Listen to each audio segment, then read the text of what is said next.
말씀은 열왕기상 20장 35절에서 43절입니다.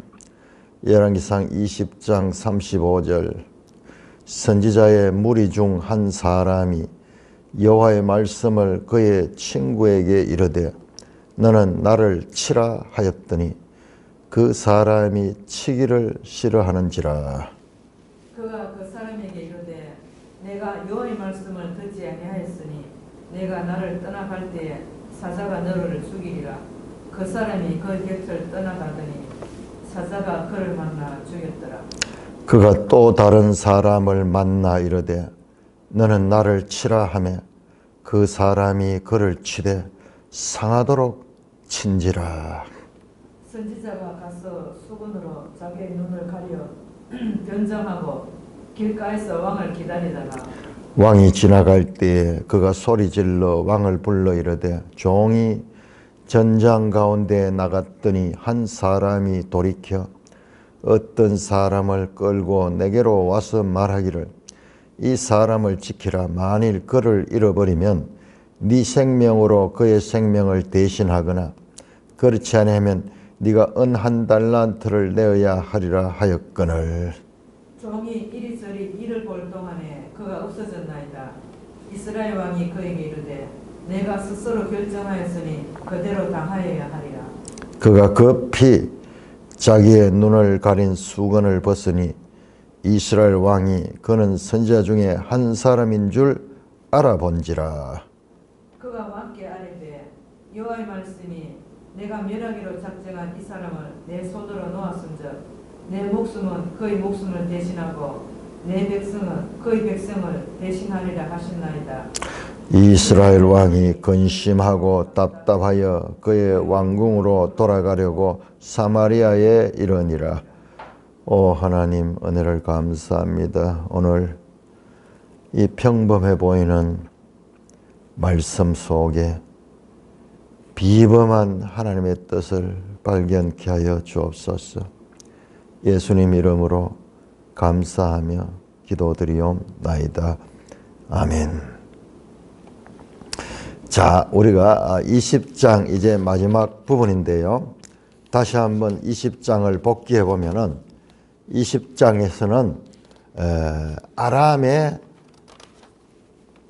전쟁, 아람이 이 사마리아를 침공했습니다. 아람의 왕 벤하닷이. 그래서 아합 왕은 그 앞에 쩔쩔매면서 어디든지 목숨을 살려달라 그러면서 모든 것을 내가 다 줄 테니까는 그냥 전쟁을 하지 않고 모든 것을 다 넘겨주겠습니다. 1절에 12절에 그렇게 했습니다. 자, 그런 이 비굴한 자세를 보이고 있는 그 아합 왕에게 하나님께서 선지자를 보내셨습니다. 그래서 익명의 한 선지자입니다. 자, 이게 중요한 거예요. 20장 13절에 익명의 한 선지자, 이름 없이 나옵니다. 이 선지자가 아주 중요한 역할을 하는 선지자인데 아합 왕에게 하나님 말씀을 전합니다. 하나님이 이 선지자에게 말씀했는데 이 전쟁에 지금 아람은 큰 나라고 큰 무리를 가지고 이렇게 월등한 무기를 가지고 자기들은 승리를 완전히 장담하면서 쳐들어왔지만은 하나님께서 이 전쟁에 함께하여서 하나님의 전쟁, 여호와가 누구인가를 아람 군대와 이스라엘 군대에게 알리겠다. 하나님이 함께하시는 전쟁은 사람이 어떠한 힘을 가지고 어떠한 준비를 해도 어쩔 수 없다는 하나님의 영광을 드러내는 사건으로 이 전쟁을 삼으려고 하는 하나님의 뜻을 알려줍니다. 그러자 아합이 그러면 누가 가서 이 전쟁에 먼저 나가야 되겠냐. 그러니까는 그 말씀도 지방의 고관 청년들이 가서 삽니다. 그 청년들 수가 몇이 되지 않아요. 200 몇 명밖에 되지 않아요. 말이 안 되거든요. 지금 저 적군은 수만 내지 십수만 명이 우리 두 번째 침공할 때면 십수만 명이 왔어. 어마어마한 힘을 가지고 왔는데 고작 몇백 명, 그것도 지방에 있는 이 지방의 고관의 청년들, 그러니까는 각 지방의 어떤 이 권력자들의 사적인 그런 이 군대인 것 같아요. 전쟁의 경험도 별로 없는 애송이 같은 사람이에요. 그 사람들이 나가서 먼저 싸우게 될 것입니다. 그 예언대로 전쟁이 일어나니까는 그 사람들이 앞장서고 뒤에 이스라엘 군대가 나가서 20절입니다. 각각 적군을 쳐죽임에 아람 사람이 도망한 자 이스라엘이 쫓아니 아람 왕 벤하닷이 말을 타고 말합니다. 이스라엘 왕이 말과 병거를 쳐 아람 사람을 쳐서 크게 승리하더라. 도저히 있을 수 없는 전쟁의 승리가 있게 된 것입니다. 인간적인 방법이 아니고 하나님의 방법, 정반대로 전쟁 경험도 없고 수도 얼마 되지 않고 그런 군대가 앞장서서 저 노련한 벤하닷의 군대가, 지금 벤하닷은요, 이 시리아 쪽은 지금 지역을 일대를 다 정복하고 지금 이스라엘까지 정복하려고 하는 그런 팽창 정책을 피고 있는 전쟁의 준비가 된, 전쟁이 먼저 거는 사람이 준비가 돼서는 걸지 준비 없이 거는 바보가 없겠죠. 우리나라 6.25 사변 날 적에 이미 저쪽에는 다 준비를 해가지고 D-Day에 급습을 했잖아요. 우린 여기 무방비 상태로 있다가 이제 당하게 됐는데, 그런데 하나님의 말씀대로 이 전쟁에서 승리를 한 겁니다. 너무나 우리가 이 부분을 간단하게 지금 성경은 다루고 있어요. 항상 그래요. 여러분 여호수아서 한번 보세요. 적군들과 싸울 적에 하나님이 함께 하시는 거는 그들을 쳐서 무찔렀더라, 이렇게밖에 기록 안 돼 있어요. 이게 여호와의 전쟁입니다. 여호와 만군의 하나님, 야훼 츠바오트, 만군의 하나님, 그거를 이스라엘에게도 드러내고 적군에게도 드러내고 오늘 이 성경에 있는 우리들에게도 하나님이 만군의 하나님이다. 그 하나님이 함께 하시면은 어떤 인간적인 판단을 초월하는 하나님의 승리가 있다는 것을 보여주는 사건입니다. 자, 그런 다음에 다시 20장 22절에 그 선지자가 이스라엘 왕에게 또 옵니다. 아람 군대가 다시 쳐들어온다. 준비를 해야 된다. 그렇게 말씀합니다. 그러니까 이 아합은 하나님에 대한 믿음이 별로 없더라도 그 하나님 말씀대로 되는 것을 경험했기 때문에 그 말을 유념합니다. 한편 아람에서는 자기들이 돌아가서 생각해 보니까는 결코 질 수 없는 전쟁인데 졌는 거야. 아무리 생각해도 지금 경험으로 비춰가지고 저 오합지절 같은 이스라엘의 몇백 명과 몇천 명, 그 군대가 이 수만 명의 이 군대를 물리쳐는 도저히 이해되지 않아서 그들이 생각했는 것이, 야, 이거는 그들의 신이 도와서 그렇다. 그런데 그들의 신은 산의 신이다. 사마리아를 포위했거든요. 사마리아도 산이에요. 그러니까 산에서 전쟁에서 우리가 졌다. 우리가 평지에서 전쟁을 하면 우리가 이길 수 있다. 저 여호와는 산에서만 잘 싸우기 때문에, 산의 신이니까는 그런 자기들이 도저히 납득되지 않으니까는 이제 그런 이 판단을 하고 이번에는 평지로 해가 바뀌어서 벤하닷이 더 이제 많은 무리를 모으고 이스라엘을 다시 침공을 했습니다. 아벡 지역을 통해 가지고 그렇게 침공을 했습니다.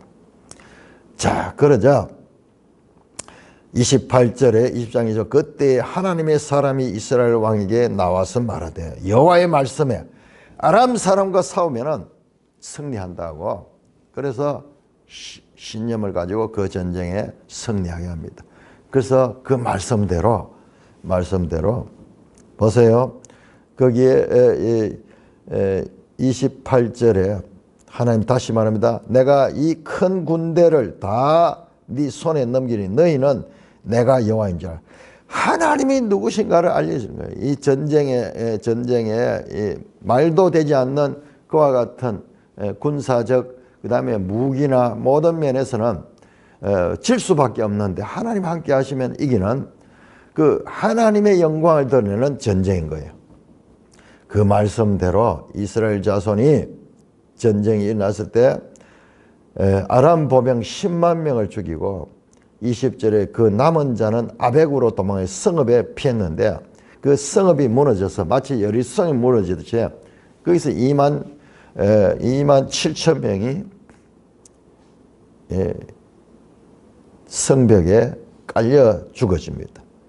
왕은 구사일생으로 도망해가지고 골방에 숨어가지고 몇몇 이 군사들과 지휘관들이 도저히 우리가 안 됩니다. 항복합시다. 그래서 항복을 했는 거예요. 그러면서 자기 목숨을 살려달라 하면서 이 자기를 낮추고 아합 가는 뜻밖의 아합왕이 그 잔인한 아합왕이 그 적장을 죽이지 않고 그들의 회유에 넘어가는 거예요. 벤하닷이 왕의 종입니다. 아람 왕이 자신을 왕의 종이라. 처음에는 이 아합이 내가 왕의 종입니다 그랬는데 반대로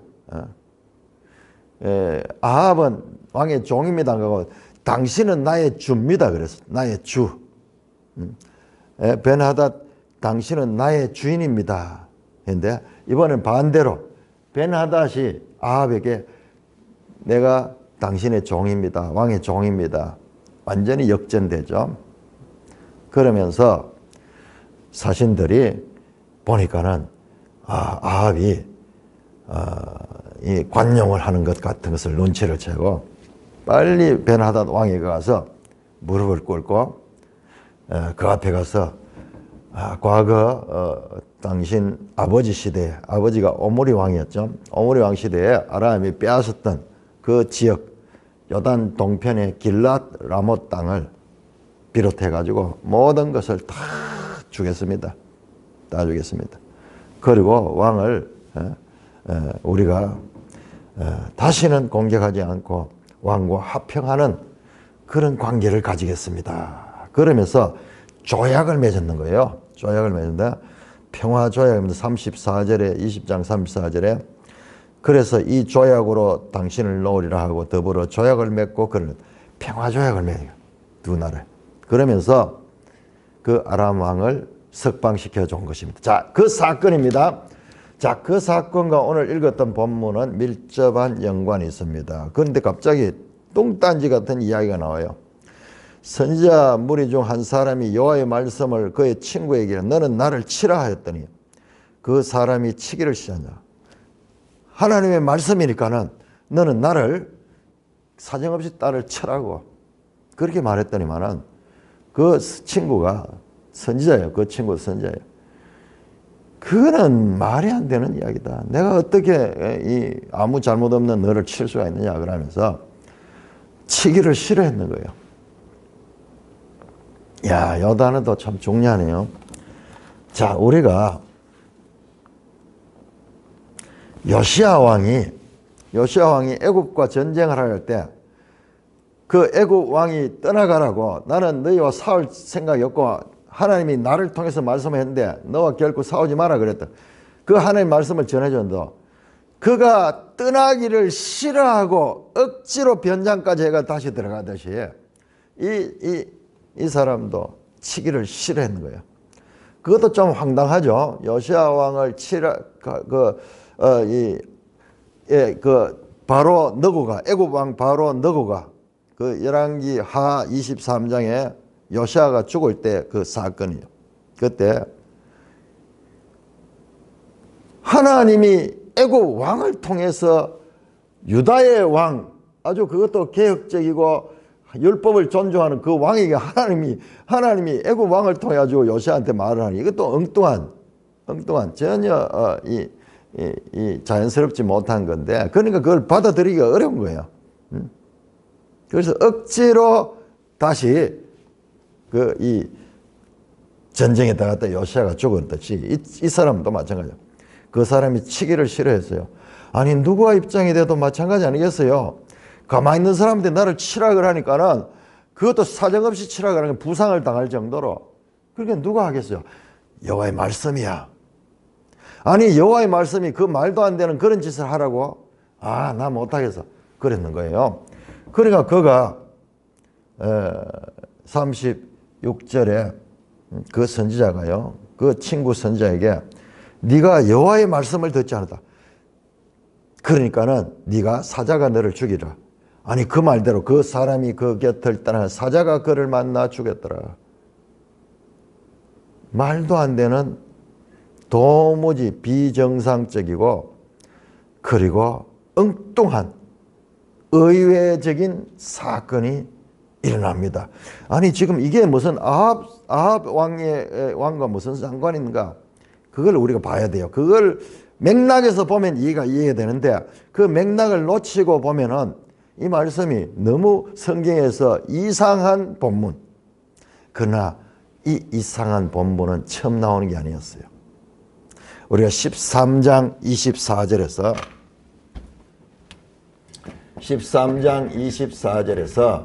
여로보암 시대에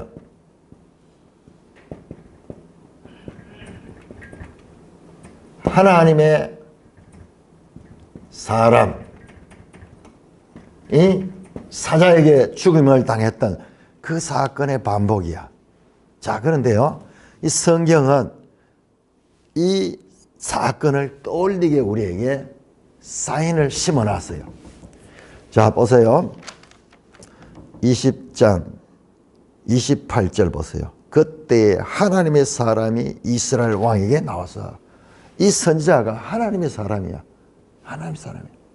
그래, 이 13장에서 선지자 이름이 없는 익명의 하나님의 사람이 나왔듯이 지금 이 본문에도 익명의 선지자인데 그분을 하나님의 사람으로 칭하는 거예요. 그러니까 이 13장 사건과 이 사건이 평행을 이루는 그런 표를 딱 심어놨는 거예요. 이따가 내가 한번 정리하겠습니다. 더 하나님 말씀은요, 더 구체적으로 이 두 사건을 연결을 시키고 있습니다. 말도 안 되니까는 듣지 않은 거예요. 저 13장에서 하나님 사람도 마찬가지였잖아요. 그 베델 선지자가 속여가지고 그래가지고 먹지 말은 것을 먹었는데 다시 하나님 말씀이 누구에게면 그 거짓말을 했던 베델 선지자에 의해가지고 여호와의 말씀을 어긴 사람은 길을 가다가 사자에게 죽임을 당하게 된다. 그 말씀을 받았는 거예요. 영 이상하게 거짓말 시킨 사람한테 그 하나님의 말씀이 맺는 거예요. 그러니까는 정말 길을 가다 사자에게 물려 죽어버렸어. 그래서 이 베델 선지자가, 늙은 거짓말했던 베델 선지자가 자기한테 준 하나님 말씀대로 그 사건이 된 것을 보고 여호와의 말씀은 반드시 성취된다 하는 것을 고백하고 나중에 죽거든 자기 시신을 이 사자에게 물려 죽은 하나님 사람 옆에다 묻어달라고 이 유언까지 자식들에게 했는 그 이상한 장면, 그 장면이 지금 여기 또 이상한 모습으로 등장하고 있는 것입니다. 사자가 그를 죽여버렸어요. 그가 또 다른 사람을 만나 이래 나를 치라니 그 사람은 말씀대로 치니까는 아무 일이 없었어요. 여호와의 말씀은 우리 생각에, 우리의 상식에, 우리의 판단에 어떠한 것이 기준이 아니고 무조건적인 여호와의 말씀에는 순종해야 될 것을 알리는 사건이에요. 이 사건이 이제 이 아합에게도 적용됩니다. 자, 그러면 우리 여기서 정말 이 죽임을 당한 이 선지자의 친구, 선지자의 무리 중 한 사람, 그의 친구에게 하는 거예요. 이 사람도 선지자예요. 그럼 이렇게 죽어버렸어. 우리가 이 사람의 입장에서 볼 적에 너무 황당하잖아요. 너무 황당하잖아요. 이 사람은 뭐냐? 뭘 못하냐? 실험 도구에 지나지 않느냐? 이거 그냥 말로 하면 되지. 이 아합에게 지금 이 말씀, 자, 42절에 보면요. 왕께 아뢰되 여호와의 말씀이 내가 멸하기 작정한 사람을 네 손에 나게 되면 아합도 이와 같이 죽임을 당할 것이다라는 것을 지금 말씀하기 위한 하나의 그 사건과 연계된 사건이에요. 자, 그렇다면 이 죽임을 당한 사람은 그럼 도대체 뭐냐 말이야. 그 존재 의미가 뭐냐 말이야. 한번 치라는 거 안 쳤다고 사자에게 죽임을 당하니까 우리는 이런 생각을 할 수 있어요. 이런 생각. 하나님이 나쁘지 않는가? 여러분, 그런 생각 자체가요, 우리의 교만이에요. 우리가 하나님을 누군지 모르고 하는 소리예요. 여러분, 저와 여러분들은요, 여러분들을 괴롭히는 파리, 모기, 무서운 벌레, 바퀴벌레 이런 거 마음대로 처리하지 않습니까? 마음대로 처리하지 않습니까? 우리는요, 과연 그런 권리가 있습니까? 파리나 모기나 어떤 그런 이 바퀴벌레 같은 것도 피조물들이에요. 우리도 피조물이에요. 그런데 우리는 그런 것에 대해서 일말의 양심의 가책을 가지면 이건 없애야 된다고 마음대로 없앱니다. 마음대로 없앱니다. 길을 가면서도 우리가 길을 걸어 다니면 우리는 그런 작은 벌레들이 하면 거인 중에도 상거인이요. 그래서 밟혀 죽는 것도 많이 있을 거예요. 식물은 우리 마음대로 이렇게 잡초라고 막 비내고 우리 마음대로 하면서 창조주 하나님께서 피조물 인간에게 하는 것에 대해서는요, 우리는 토를 달 자격이 없어요. 이건 우리의 교만인 거예요. 하나님이 우리의 존재의 주인이 있어요. 모든 것의 이 주인이십니다. 하나님이 우리를 특별히 사랑하고 우리한테 이와 같은 하나님 형상을 닮은 그런 것으로 만들어준 이 큰 은혜를 입은 것은 사실이지만 그러나 하나님 앞에는요, 우리는 피조물들이에요. 저런 이 벌레들이나 그런 곤충들이나 그런 것들과 우리의 차이가 크죠? 그러나 그 차이와 창조주 하나님과 우리의 차이는 비교할 수 없는 그와 같은 차이가 있다는 것을 우리가 모르니까는 우리가 그런 생각하는 거예요. 그럼에도 불구하고 잠깐 찝찝하죠? 잠깐 찝찝한 거는 우리가 어쩔 수 없어요. 우리 인생에 우리가 같은 사람이니까 내가 입장이 바뀌었다 생각하고 우리 가족 가운데 이런 일이 있다 생각하면 어떻겠어요? 그러나요, 하나님께서는 이 사람을 통해서 이 사건을 통하여서 오늘 우리에게도 지금 메시지를 전하는 거예요. 엄청난 메시지를 전하고 있는 거예요. 여호와의 말씀에 어떻게 순종해야 되는가, 그걸 보여주는 산교훈인 거예요. 그냥 말로 해서 되지 않았잖아요. 이렇게 비정상적인 방법을 동원해도 끔찍도 하지 않은 그들에게 충격적인 그런 일을 하신 것입니다. 그러나 이 사람의 인격에 대해서 또 이 사람에 대한 그것은 하나님께 맡겨요. 하나님께 맡겨요. 우리가요, 우리 감정의 입장에서 인간이 안 되죠. 하나님 앞에 그렇게 원망하고 그럴 수 있는 존재 자체가 아니에요. 우리는 출발부터 마침까지 모든 것이 하나님 주권 안에 살아가는 존재들이에요. 우리 가운데 누가 태어나고 싶어서 태어난 사람이 있습니까? 마음껏 모든 것 우리가 선택해 사는 것 같지만 우리가 이 나라에 나고 싶어 나섭니까? 우리가 죽고 싶다고 죽을 수 있습니까? 다 이건 하나님의 주권적 섭리 아래 있다는 것을 우리가 믿고 하나님 말씀 앞에 순종하는 거예요. 우리 가운데 이 문제에 대해서 하나님에 대해서 부당하다, 하나님에 대한 원망이 든다. 이 속에는요, 우리가 하나님에 대한 무지와 그리고 하나님에 대한 자신을 마치 하나님처럼 판단하고자 하는 그런 하나님과 동격 레벨로 놓고자 하는 교만에서 나온 거예요. 신앙이 아니에요. 그래서 성경을 이런 식으로 보기 시작하면은 계속 못 믿는 거예요. 못 믿는. 그런데 믿음의 사람들은 이게 믿어져요. 믿어져요. 겸손한 마음으로 뭔가 좀 이상하지만은 믿어집니다. 이런 일은 저기에서도 있었죠. 13장에서도 있었죠. 자, 다른 사람이 그러니까는 상하도록 치는 거. 그러니까 이 사람 선지자가 붕대를 감고 그렇게 왕을 기다리는 거예요. 지금 이 사건을 독립된 거로 보면 너무 이상하지만 이 사건은요, 자, 이스라엘 왕과 연관이 되면 이스라엘 모든 백성에 주는 메시지가 담겨 있고 뿐만 아니라 교회 시대의 모든 역사 가운데 우리에게 하나님의 말씀을 어떻게 지켜야 되는가를 보여주는 중요한 모델을 보여주는 사건입니다. 자, 선지자가 수건을 붕대를 가리고 변장하여 길가에 왕을 기다리다가 왕이 지나갈 때 큰 소리로 왕이여 왕이여, 내가 어떤 사람이 내한테 부탁을 했는데 사람을 좀 지켜달라고 그렇게 했는데 내가 이 전쟁 중에 싸우다 보니까는 내한테 부탁했던 그 사람이 맡겨놓은 그 사람을 잃어버렸습니다. 그때 내가 만약 조약을 맺었는데 그 사람을 잃어버리면은 네 생명을 대신하거나 안 그러면은 은 한 달란트를 내야 된다. 은 한 달란트는 40kg예요. 엄청난 돈입니다.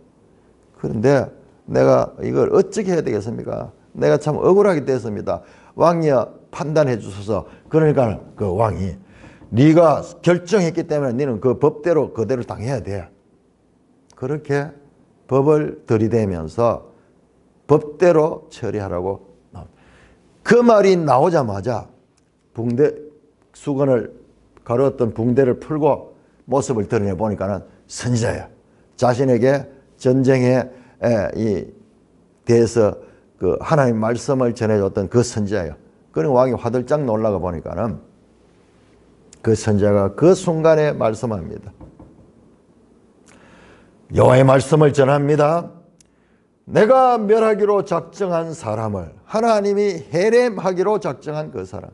헤렘이라는 것은 이것은 진멸하는 거. 진멸. 반드시 우리의 생각과 판단이 없이 진멸하기로 작정한 사람을 네 마음대로 놓아줬다. 자비를 베푸는데 네 마음대로 하나님의 뜻과 다른 자비를 베풀어 줬어. 그 자체는 죄예요. 죄예요. 네 목숨은 그의 목숨을 대신하고 네 백성은 그의 백성을 대신하라 하셨나이다. 하나님의 말씀을 전해주는 거예요. 여호와의 말씀에는 상황이나 형편이나 어떤 이익이나 이해관계를 가지고 내 마음대로 판단해야 될 우리의 여지가 없다는 거예요. 헤렘 해야 된다. 헤렘.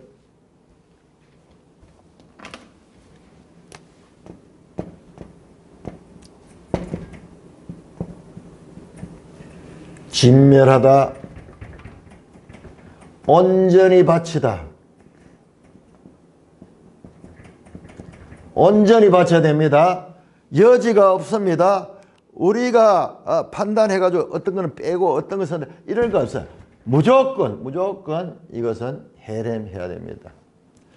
자, 이것을 이 단어 속에는 어떤 의미가 이 속에 있는가. 근데 너무 참 잔인하잖아요. 잔인하고 어떨 때는 사실상 참 우리가 믿기 어려운 그런 부분이 있어요.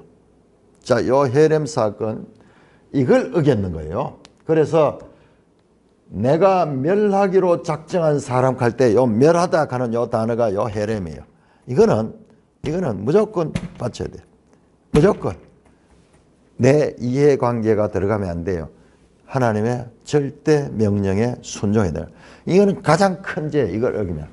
자, 이 사건이 뭐냐 그러면은 바로 이걸 극명하게 보여주는 사건이 여호수아 6장 7장에 나오는 아간 사건, 아간.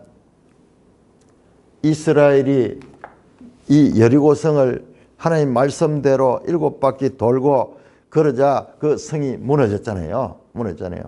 그때 하나님 말씀하기는 이 헤렘을 해라. 헤렘해라. 거기에 성 안에 있는 좋은 것들, 무슨 금이라든지 은이라든지 뭐 어떤 좋은 것도 다 이거는 하나님께 바쳐야 되는 거다. 조금도 거기에 뭐 일부를 뺀다거나 그게 100% 온전히 바쳐야 된다. 그렇게 미리 말씀하는데 나중에 보니까는 이 아간이 이거를 조금 숨겨놨어요. 그래서 그게 신화일상 이 외투. 여러분 오늘날 우리는 옷이요 너무 흔하잖아요.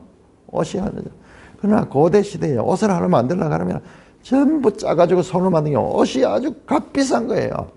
그것도 신할산 가는 건 저 멀리 이 바벨론이 여기가 시달이잖아요.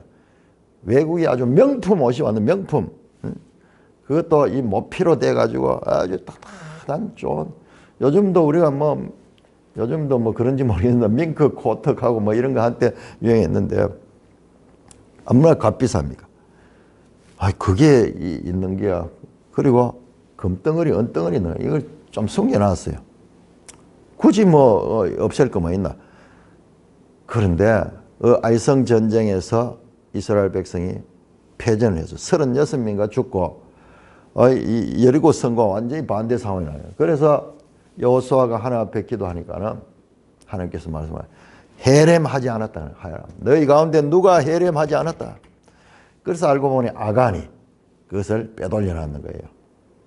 그래서 아간 혼자 죽는 것이 아니라 아간과 그의 딸들, 아들들, 그 다음에 종들, 그 다음에 그 가축들까지 다 돌로 쳐서 죽여가지고 돌고니 그 금원도 다 마찬가지로 함께 그렇게 진멸합니다. 지나친 그런 사건 같이 보이죠. 그게 우리 생각이에요. 또 한 사건이 사무엘상 15장에 사울 왕이 아말렉과의 전쟁에서 크게 이기고 그 다음에 이걸 헤렘 다 해야 되는데 그 아말렉 왕을 살려주고 지금 이 사건의 반복이네요. 그러니까 이보다 앞선 사건이에요. 그러니까 우리는 앞에서 학습을 받았어. 그러니까 성경을 이 역사서를 쭉 영속해서 읽어야지 이게 이제 명확하게 이제 드러나는 거예요. 지금 이 아합 왕 사건은 앞에 있었던 지금 한 200년 전에 그 사울 왕 시대의 사건의 교훈을 받아야 돼요. 그래서 이 아말렉을 진멸하지 않고 그 가운데 가축들이 좋은 게 있는 거야. 그걸 좀 빼돌리고 그 다음에 왕도 살려주고 그렇게 하면서 이렇게 헤렘하지 않았어요. 사무엘이 와서 그 사실을 알고 노발대발하잖아요. 진노하잖아요. 아니 그걸 가지고 너무 지나치지 않은가, 사무엘이 지나치지 않은가 이런 생각할 수 있어요. 우리 인정해서. 아니에요. 그 사무엘의 진노 그리고 지금 이 선지자의 이 진노는 바로 이 헤렘과 연관이 되어 있는 거예요. 헤렘과 연관이. 그래서 사무엘이 그 사울 왕에게 선포합니다. 예, 하나님이 당신을 버렸다. 당신이 하나님을 버린 거다. 이 사건이 하나님을 버린 사건 같이 이렇게 강경하게 취급이 되는 것입니다. 자, 그래서 우리는 이 헤렘법을 알지 못하면은 지금 이 본문을 이해를 못하는 거예요. 그래서 이걸 설명하기 위해서 지금 선지자가 그 친구도 한 사람 죽게 만들고 이런 과정들이 지금 있었는 거예요. 그래서 말을 한 거예요. 이 선지자가 여호와의 말씀을 전했는데 당신이 여호와가 헤렘하라고 한 사람을 당신 마음대로 살려줬기 때문에 당신이 이 죽음, 이 사람이 죽어야 될 죽음을 당신이 당하게 된다. 이 말씀대로 이 말씀은 나중에 22장에서 그대로 성취가 됩니다. 자, 여러분 이 사건을 보고 이 선지자의 하는 것과 이 아합 왕의 사건을 보고 연상되는 내용이 없습니까? 사무엘 하 11장 12장에서 다윗 왕이 이 전쟁 나간 그 우리아의 아내를 범한 그 사건, 아무도 모르게 완전 범죄로 이렇게 했는데 하나님께서 선지자 나단에게 오셔서 그 뜻을 가르치죠. 나단이 다윗 왕을 찾아가서 한 예를 들죠. 한 사람이, 가난한 이 사람이 양 한 마리를 가지고 있는데 그 마을의 부자가 그 가난한 사람이 양을 빼앗아 가지고 손님 왔다고 그걸 잡아 가지고 대접을 했다. 그러니까 다윗 왕이 듣고 진노하면서 그런 놈이 우리나라에 있단 말이냐. 그 놈을 당장 잡아가 죽여야 된다 그런 놈을. 그때 나단 선지자가 바로 당신이 그 부자와 같은 인간이다. 지적을 했죠. 지금 마찬가지잖아요. 이 선지자가요. 탁 변장하고 있다가 내가 지금 이런 내려왔을 때 억울한 일인데 이걸 어떻게 해야 되겠으며 하기나. 아니 법대로 처리해야지. 법대로 처리해야지. 네가 결정했으니까 네가 그걸 당해야 된다. 어쩔 수 없어. 맞습니다. 그 말대로 당신이 이와 같은 헤렘에 대한 책임을 져야 됩니다. 그 말씀을 선포하는 똑같죠. 이 선지자들이 이 말씀을 전하는 정말 하나님의 선지자들이 하나님의 뜻을 전할 적에 하는 유형이 아주 닮아 있는 것을 보게 되는 것입니다. 자, 그래서 이제 앞으로 이 말씀은 성취될 것이에요. 여호와의 말씀대로, 여호와의 말씀이 그렇게 말했습니다. 그런데 여호와의 말씀은 반드시 성취된다. 이걸 지금 열왕기상 사건들은 우리에게 특별히 선지자들 등장해서 그것을 알려줍니다. 자, 그러자 이스라엘 왕이 태도가 보세요.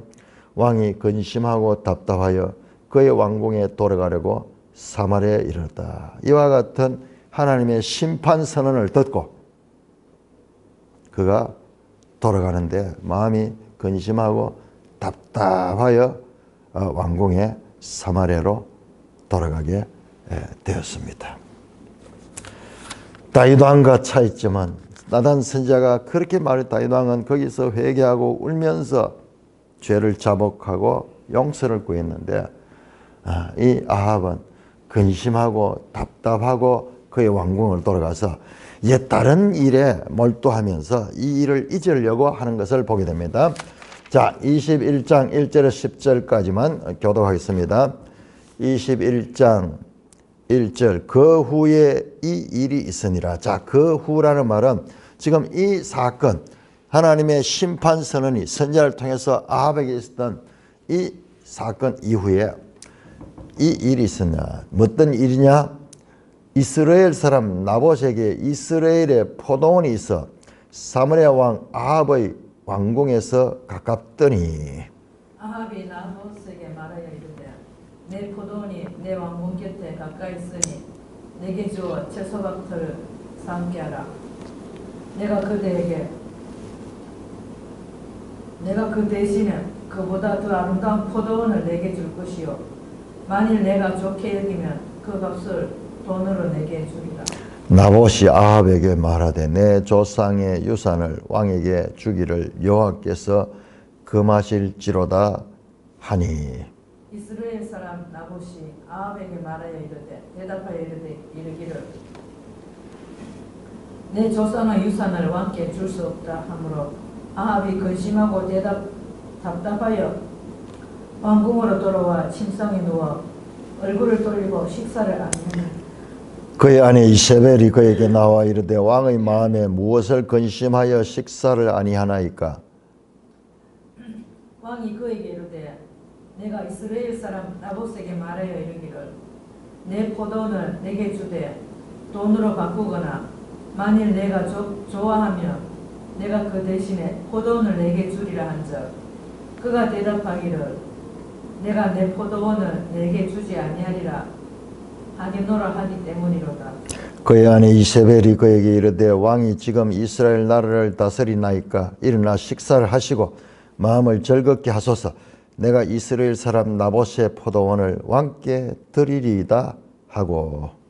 아합의 이름으로 편지를 쓸고 그 인을 치고 봉하여 그의 성읍에서 나봇과 함께 사는 장로와 귀족들에게 보내니 그 편지 사연에 이르기를 금식을 선포하고 나봇을 백성 가운데 높이 앉힌 후에 불량자 두 사람을 그의 앞에 마주 앉히고 그에게 대답하여 전가하기를 내가 하나님과 왕을 저주하였다 하게 하고 곧 그를 끌고 나가서 돌로 쳐 죽이라 하였더라. 자, 그 후에 하는데 이 그 후라 하는 것을 앞에서 받은 20장의 선지자의 경고를 받은 후에 이 헤렘을 어긴 그와 같은 심판 선언을 받은 후에 그 왕이 이제 이것을 잊어버리고 이제는 욕심을 채우면서 그냥 이 땅에 찝찝하죠. 마음이 찝찝하지만은 그러나 그냥 일상에 돌아와서 이제 탐욕을 피웁니다. 그러면 딴 걸 다 잊어버리죠. 자, 이스라엘 사람 나봇에게 이스라엘의 포도원이 있어 사마리아 왕 아합의 왕궁. 자, 이 말은 잘 알아야 됩니다.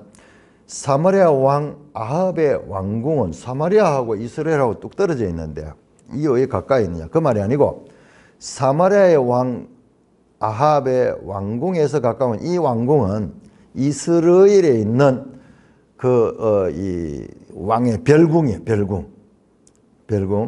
우리 뒤에도 보면 이 별궁이 여러 번 나옵니다. 예? 이스라엘 땅에 있는 그 별궁에. 예?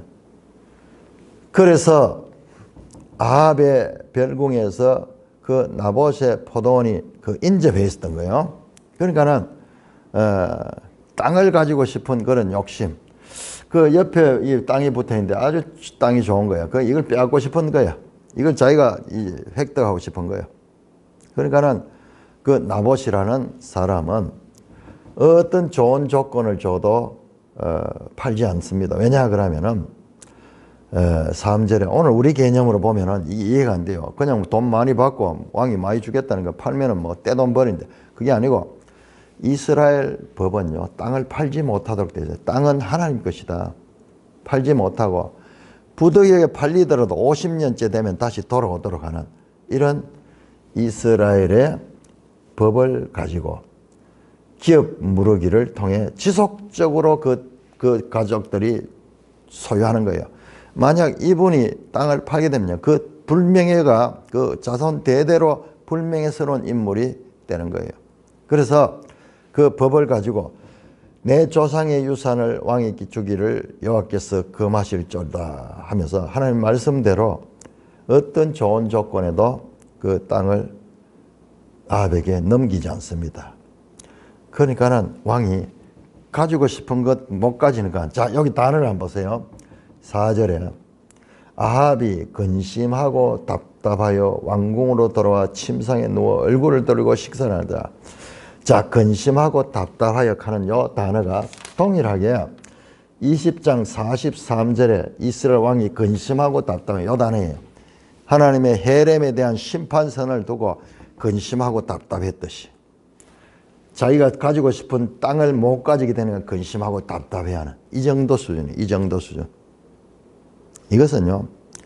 이 아합 시대에 하나님의 말씀이 얼마나 소홀하게 여겨졌는가. 하나님이 직접 가셔서 큰 전쟁에도 승리할 수 있는 그런 하나님을 알 수 있는 기회를 주심에도 불구하고 이 마음이 하나님 말씀에 대해서 완전히 닫혀 있는 거예요. 하나님의 심판 선언이나 자기가 가지고 싶은 거 못 가질 때 가지는 그 심정이랑 똑같은 심정. 그냥 근심하고 답답해요. 그러니까는 왕비 이세벨이 그것을 보고는 그 이야기를 듣고 그거 가지고 왕이란 사람이 그거 하나 자기 마음대로 못해가 쩔쩔매고 있느냐 그러면서 이세벨이 그 땅을 주겠다고 그러는 거예요. 주겠다. 이세벨은 여호와의 법에 저촉받지 않는 사람입니다. 그렇지만 이세벨이 하는 거 한번 보세요. 거짓으로 흉계를 꾸밉니다. 누명을 씌웁니다. 거짓 증언을 세웁니다. 그리고 죄를 지었다고 말하게 하고 그래서 그를 죽이게 하는 그런 걸 보세요. 8절 자, 어떻게 하냐, 이세벨은 아합의 이름으로 편지를 쓰고 그 인을 치고 보면 왕의 이 명령이다. 그래서 그 이스라엘 성읍에 사는 장로들을 회유해가지고 장로와 귀족들에게 이렇게 편지를 하고 금식을 선포하고 나봇을 백성 가운데 높이 앉힌 후에 불량자 두 사람을 그의 앞에 마주하며 그의 증거가 되게 해라. 왜? 그가 하나님과 왕을 저주하였다. 나봇이 그런 적이 없는데 하나님과 왕을 저주했다는 죄명을 덮어씌우고, 그러면 정인이 있어야 되죠. 불량배 두 사람한테 돈을 주고 불량배 두 사람한테 정인이 쓰게 하고 합법적으로입니다. 그 다음에 이 글을 법에 따라 처리하라고 말합니다. 나봇에게 죄를 뒤집어 씌우고 공모자로 장로와 귀족들을 끌어넣고 그 다음에 불량자를 저주했다는, 하나님과 왕을 저주했다는 거짓 증언을 하는 위정교사를 시키고 있습니다. 자, 이 이세벨이 하는 거 보세요. 전부 합법적인 법대로 하는 법. 금식을 선포하고 그 다음에 이 정인, 두 정인, 이스라엘 법에 사람을 사형시킬 때는 반드시 정인이 두 사람 이상 있어야 돼. 그리고 하나님을 저주한, 하나님이나 왕을 저주한 사람은 그는 이 돌로 쳐 죽이라는 그런 법을 다 이용해야죠. 이스라엘의 법을 이용해서 무지한 사람에게 그 법을 적용시켜가지고 그 죄를 뒤집어씌워 합법을 가장한 불법을 행하는 이와 같은 모습. 이게 오늘날도 똑같지 않아요? 오늘날도 참 우리나라 유명 정치인이 얼마나 이 법을 잘 알아가지고 모든 그런 이 심정이 가는데도 불구하고 그 법대로 말이죠. 법대로 확실한 정인이 없고 확실한 증거를 없게 만들어가지고 분명히 그것도 한두 건이 아니고 수많은 건수가 있음에도 불구하고 잡아넣지 못하다. 그야말로 법을 이용해가지고 교묘하게 인간이 세운 법이 한계를 가지고 있는 거죠. 그와 같이 위정교사를 시킨 그 증거까지 나왔죠. 앞으로 그러나 판단을 받게 될 거예요. 그러나 법관들이 지금 여기에 공모해가지고 이 정인들이 공모돼가지고 매수돼가지고 합법적으로 불법을 행하는 이와 같은 악행을 이세벨을 통하여 우리가 보게 됩니다. 아합 시대 북이스라엘 사회가 얼마나 악하였던지 법으로서 무죄한 자를 죄인으로 만들어내는 이스라엘이 악행이 만연한 이와 같은 아합 왕의 시대의 단면을 보여주면서 이 사건에도 이제 선지자가 등장해서 어떻게 판단하는가 우리가 보게 될 것입니다. 이어진 내용은 우리가 다음 시간에 보도록 하겠습니다. 찬송가 515장입니다.